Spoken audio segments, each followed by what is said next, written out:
जिवंत देव, जो पवित्र प्रभू येशू ख्रिस्ताच्या नावाला धन्यवाद देऊ. याकोबाचे पत्र याचा 3रा अध्याय. जीभ ताब्यात ठेवणे.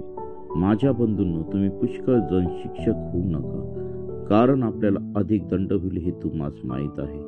कारण आपण सगळेच पुष्कळ चुका करीतो. कोणी जर बोलण्यात चुकत नाही तर तो मनुष्य पूर्ण होय, तो सर्व शरीरही कह्यात ठेवण्यास समर्थ आहे. घोड्यांनी आपल्या कह्यात राहावे म्हणून आपण त्याच्या तोंडात लगाम घातला तर त्याचे सर्व शरीर आपण फिरवतो. तारवेही पहा, ती एवढी मोठी असतात व प्रचंड वाऱ्याने लोटली जात असतात, तरी सुकानदाराची इच्छा असते तिकडे अगदी लहानशा सुकानाने फिरवली जातात. तशी जीभही लहानसा अवयव असून मोठ्या गोष्टींची पुषारकी मारते. पहा, लहानशी आग केवढ्या मोठ्या रानाला पेटवते. जीभ ही आग आहे ती आणि तिचे भुवन आहे. आपल्या अवयवात सर्व शरीर अमंगळ करणारा अवयव जीभ आहे. ती सृष्टीचे चक्र पेटवणारी आणि नरकाने पेटवलेली अशी आहे. श्वापदे, पक्षी, सरपटणारे प्राणी व समुद्रातील जीव या प्रत्येकाचा स्वभाव मनुष्य स्वभावाला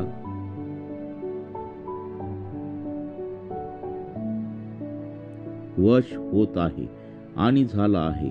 परंतु मनुष्यापैकी कोणीही जिभेला वश करावयास समर्थ नाही. ती शांती विरहित असून दुष्ट आहे व प्राणघातक विषाने भरलेली आहे.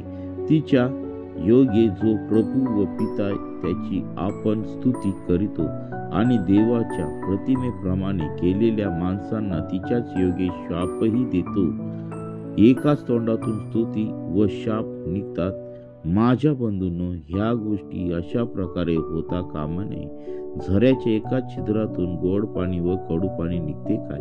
माझ्या बंधूंनो, अंजीराला जैतुनाची फळे किंवा द्राक्ष वेलाला अंजीर येतील काय? तसेच खाऱ्या पाण्यातून गोड पाणी निघणार नाही. वाचलेले वचन देव बापा आशीर्वादित करो. आमेन. आपण प्रार्थना करू. हालेलुया. स्तुती, धन्यवाद येशू देव बापा, तू पवित्र असा परमेश्वर आहे. हे सुंदर असं वचन तू आम्हा प्रत्येकासाठी, ह्या नवीन दिवसासाठी, ह्या नवीन वर्षामध्ये तू आम्हाला दिलेलं आहे.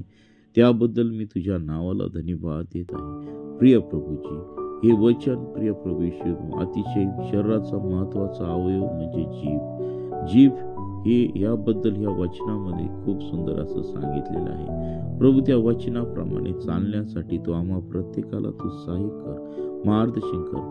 तुझ्या आत्म्याने, तुझ्या पवित्र सामर्थ्याने तू कर. सर्व सैतानी हल्ले, सर्व सैतानी गोष्टी यापासून तू आमचं संरक्षण कर. आज होणारे सर्व कामकाज, आज होणाऱ्या सर्व प्रार्थना सभा, उपास, प्रार्थना या सर्व तू आशीर्वादित कर प्रभू. जसा तू आमच्या संगती मागे होतास तसा तू इथून पुढे देखील आहेस असा आमचा विश्वास आहे.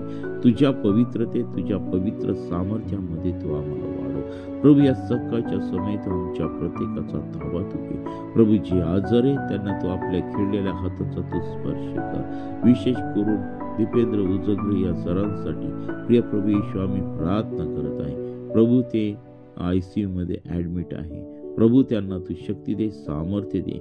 त्या भयानक आजारातून त्यांना तू बाहेर काढ प्रभू. त्यांच्या शरीरातील कोणतेही अवयव डॅमेज होऊ देऊ नको. तर प्रिय प्रभू येशू त्यांना शुद्धीवर तू आण. अनकॉन्शियस आहे प्रिय प्रभू येशू, त्यांचे शरीर तुझ्या ताब्यामध्ये तू घे. आरोग्य देणारा जिवंत प्रभू आहे प्रभू. सरांना उत्तम आरोग्य दे, सरांना उत्तम आरोग्य दे आणि तुझं गौरव होते पित्या परमेश्वर. अनेक जबाबदारी त्यांच्यावरती आहे प्रिय प्रभू येशू. तू त्यांनी केलेली सेवा आपल्या डोळ्यापुढे तू याचं स्मरण तू ठेव. हो पित्या परमेश्वरा, हे देवा, ह्या सकाळच्या सभा आम्ही प्रार्थना करत आहोत. असे अनेक लोक आजारी आहेत, त्या लोकांना तू आपल्या खेळलेल्या हाताचा तू स्पर्श कर प्रभू. जे कर्जाच्या ओझ्याने दबलेले आहेत त्यांच्या जीवनातून कर्ज काढून टाक. जे निराशेत आहेत त्यांच्या जीवनातली निराशा तू काढून टाक प्रिय प्रभू येशू. त्यांच्या जीवनामध्ये पवित्रता तू भर. हे देवा, जे आजारी आहेत त्यांना तू आपल्या खेळलेल्या हाताचा तू स्पर्श कर. प्रभू जे तुझ्यापासून दूर आहेत त्यांच्यापर्यंत जाण्यासाठी तुझ्या प्रत्येक दासाला तू सहाय्य कर. सुवार्तेचे दार तू उघड प्रभू. आमच्या भारत देश, आमचं महाराष्ट्र राज्य यांना तू तुझ्या पवित्र सामर्थ्याने तू वर संजीवनी होऊ दे. प्रत्येक दास दासीला तुझ्या आत्म्याने तुझ्या पवित्र सामर्थ्याने तू वर. O hallelujah, hallelujah. Thank you Jesus. स्तुती धन्यवाद येशू देवा. तू आमची प्रार्थना ऐकतोस, आमच्या प्रार्थनेचं उत्तर देतोस, त्याबद्दल मी तुझ्या नावाला धन्यवाद देते. पवित्र प्रभू येशू, तू आमच्यावर दया कर, तुझा गौरव दे प्रभू. ह्या नवीन वर्षामध्ये प्रभू आमच्याकडून तू नवीन कार्य तू करून घे. नवीन आत्म्याचं बाप्तिस्मा, नवीन सामर्थ्याने तू कर, नवीन अभिषेक तू दे, नवीन अभिषेक तू दे आणि नवीन आशीर्वादांनी तू आम्हाला भर. तुझं हा दिवस तुझ्या पवित्र चरणात समर्पित करतो प्रभू. आमचे सर्वांचे कामकाज तू आशीर्वादित कर आणि तुझं ही प्रार्थना येशूच्या नावाने मागतो म्हणून. आमेन.